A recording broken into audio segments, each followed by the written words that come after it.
தமிழ்நாட்டுல எல்லாமே சேஞ்ச் ஆயிடுச்சு. உங்க நகையையும் சேஞ்ச் பண்ணுங்க. உங்க பழைய நகைக்கு கிராமுக்கு 150 ரூபாய் கூடுதலா வாங்கி புது நகை எடுத்துக்கோங்க. அதே கம்மி சேதாரம் தான் உங்க லலிதால மட்டும்தான். ஆச்சி மசாலா. எந்த சமையலும் ருசி தேடும் ரகசியம் 20 ரூபாய்.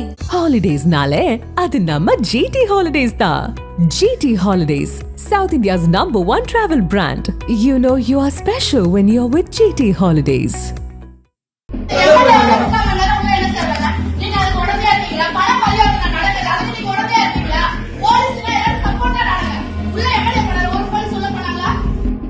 திருவள்ளூர் மாவட்டம் கும்மிடிப்பூண்டி சிப்காட் அருகே 14ஆம் தேதி இரவு 3 வயது வடமாநில பெண் குழந்தை ஒன்று பாலியல் வன்கொடுமை செய்யப்பட்டு புதரில் வீசப்பட்டதாக தகவல் வெளியானது. உடனடியாக சம்பவ இடத்திற்கு நேரில் சென்ற போலீசார் குழந்தையை மீட்டு முதற்கட்ட சிகிச்சைக்காக கும்மிடிப்பூண்டி அரசு மருத்துவமனையில் அனுமதித்தனர். ஆனால் குழந்தையின் நிலை மேலும் மோசமானதால் மேல் சிகிச்சைக்காக ஸ்டான்லி அரசு மருத்துவமனைக்கு மாற்றப்பட்டது. இந்த நிலையில் சிகிச்சை பலனின்றி பெண் குழந்தை உயிரிழந்தது. 3 வயது பெண் குழந்தை பாலியல் வன்கொடுமை செய்யப்பட்டு உயிரிழந்த சம்பவம் பெரும் அதிர்ச்சியை ஏற்படுத்தியது. உடனடியாக குற்றவாளியை கைது செய்ய வேண்டும் என்று அப்பகுதி மக்கள் போராட்டத்தில் ஈடுபட்டனர். மேலும் சிறுமி கூட்டு பாலியல் வன்கொடுமைக்கு உள்ளாக்கப்பட்டுள்ளார் என்று போராட்டத்தில் ஈடுபட்டவர்கள் குற்றம் சாட்டிய நிலையில் காவல்துறை தரப்பிலிருந்து பீகாரை சேர்ந்த 19 வயதான பிபின் மஞ்சி என்பவர் மட்டுமே இந்த சம்பவத்தில் ஈடுபட்டுள்ளார் என்று கூறியுள்ளனர். இதனைத் தொடர்ந்து பிபின் மஞ்சியை கைது செய்த போலீசார் அவரை நீதிமன்ற காவலில் எடுத்து விசாரணை நடத்தி வருகின்றனர். இதனிடையே பாதிக்கப்பட்ட குடும்பத்தினருக்கு ஆதரவாக ஜனநாயக மாதர் சங்கத்தினர் குரல் கொடுத்துள்ளனர். மேலும் குழந்தையின் உடல் ஸ்டான்லி மருத்துவமனையில் பரிசோதனைக்காக வைக்கப்பட்டிருந்தது. அப்போது அங்கிருந்த குழந்தையின் பெற்றோரை நேரில் சந்திக்க மாதர் சங்கத்தை சேர்ந்தவர்கள் சென்றனர்.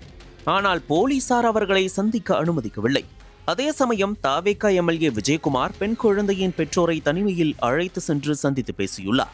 முன்னதாக குழந்தையின் பெற்றோரை யாரும் சந்திக்க அனுமதி அளிக்கப்படாத சூழலில் தாவேகா MLA விஜயகுமார் மட்டும் சந்தித்து பேசியது பரபரப்பை ஏற்படுத்தியது.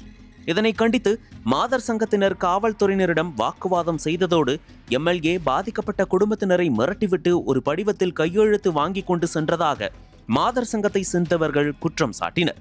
இது ஒருபுறம் என்றால் சிறுமியை அடக்கம் செய்வதில் காவல்துறையினர் நடந்து கொண்ட விதம் பெற்றோர் மற்றும் உறவினர்களையே கொதிப்படைய செய்திருக்கிறது.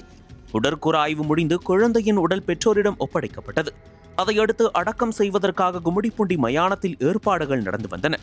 ஆனால் காவல்துறையினர் இரவோடு இரவாக பொன்னேரி மயானத்தில் குழந்தையின் உடலை அடக்கம் செய்ததாக கூறப்படுகிறது. சிறுமியின் சடலத்தை கூட தங்களுக்கு காட்டாமல் காவல்துறை அவசரமாக அடக்கம் செய்து விட்டதாக கூறி அந்த பகுதி மக்கள் போராட்டத்தில் ஈடுபட்டனர். போராட்டத்தில் ஈடுபட்ட பொதுமக்களிடம் உரிய முறையில் பதிலளிக்காமல் சென்ற தமிழக வெற்றிக் கழக MLA-வை கண்டித்தும் மக்கள் கோஷமிட்டனர். பொதுமக்களின் தொடர் போராட்டத்தை தொடர்ந்து பொன்னேரி சார் ஆட்சியர் மற்றும் அதிகாரிகள் சம்பவ இடத்திற்கு வந்து பேச்சுவார்த்தை நடத்தினர். மேலும் அரசு சார்பில் குழந்தையின் குடும்பத்திற்கு 8 லட்சம் ரூபாய் நிதியுதவி அளிக்கப்பட்டுள்ளது.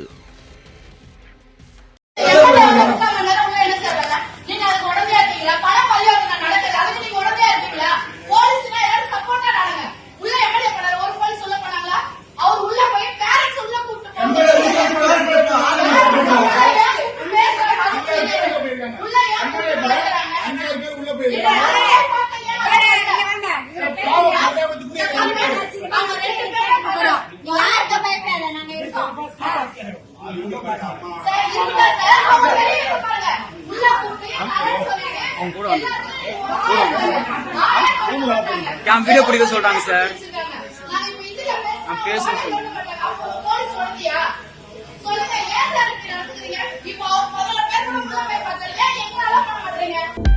அனல் பறக்கும் செய்திகளை அப்டேட் செய்து கொள்ள நக்கீரன் களத்தை இப்பவே சப்ஸ்கிரைப் பண்ணுங்க.